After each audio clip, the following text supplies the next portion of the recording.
Hello, I'm Davies. In a previous talk, we showed how by adding two extra dimensions to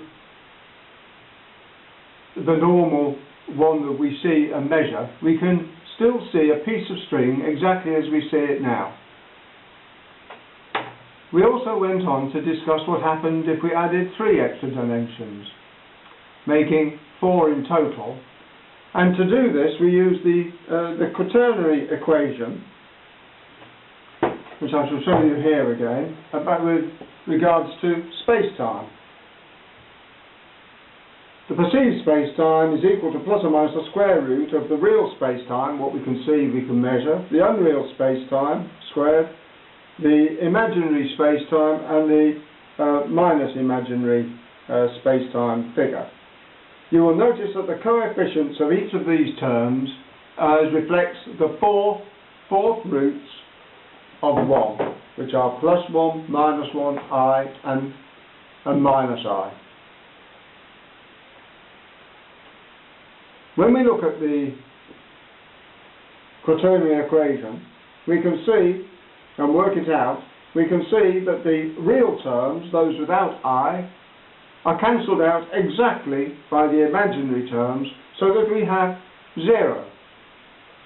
And I posited at in the previous talk that this represented the absolute nothingness I call the pleroma. It is absolutely without matter, form, residues, remainders, nothing. I've recently been made aware of an ancient Jewish tradition, a Kabbalistic tradition of Ein Sof, which goes some way to validating this process. In it, the idea is that God somehow vacates himself to create the void from which the universe is ultimately created. So in other words, instead of having real terms minus imaginary terms equal nothing, we have God minus God equals nothing. And I think it's interesting that some of these this old knowledge is often forgotten by scientists today. We should be asking, where did this knowledge come from? Who gave it to the human beings? I mean, remember that the Maccabee tribe of Jewish people believed that the universe came from nothing, not from chaos as perhaps originally thought. The question is, why did nature stop at the fourth roots of 1?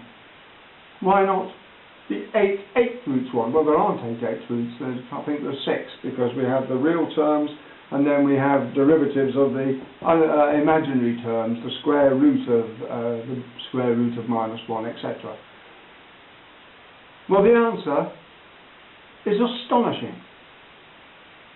The truth of the matter is that only by taking the fourth roots of 1 can we arrive at a figure where the terms in the square root equal 0. There are no other circumstances in which this can be achieved. It is unique, it is astonishing. And to think that the reason we have this is that nature has to account for all the answers to the question of what is the fourth root of 1. I think this is astonishing. I think real scientists should take note of something like this that is unique.